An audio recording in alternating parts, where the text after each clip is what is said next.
Alright, let's derive E equals mc squared. In this video I'll do a very simple derivation. Let's consider an object moving very close to the speed of light. So v is approximately equal to c here. So next, a force, even though this thing is moving at almost the speed of light, a force acts on this in the same direction. Will its momentum change if I put a force on this? Yes. Will v get larger? Well, v is almost c, so is the velocity going to get larger here? Nope. So therefore, the force, if the momentum's going up and the velocity is not changing, m must get larger. So when I look at this equation, the change in momentum is all going to be manifested in an increase in mass, not in velocity. So, will the object gain energy because of this force? Answer, yes. So, let's see this in action. Let's do some equation substituting. We know work is force times distance. I know that energy is the same thing. Yes. I know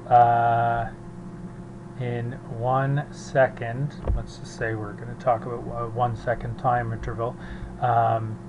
Distance is velocity times time. We already decided that its velocity is about c, the time is 1 second. Looks like d is going to be equal to c.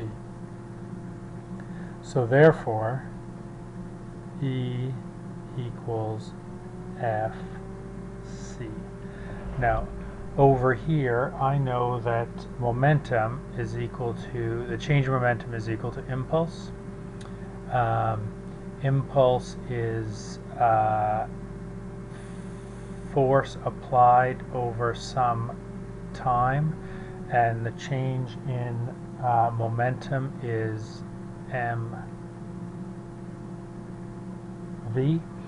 Now, we already said that we're looking at a 1 second time interval, so I'm going to get F is equal to mv.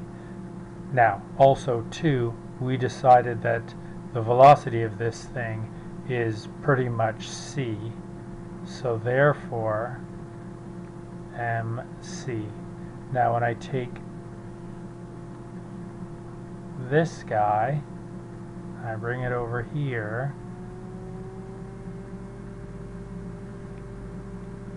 I get E equals, now I'm not going to write F, I'm going to write mc and then times another c, which is mc squared.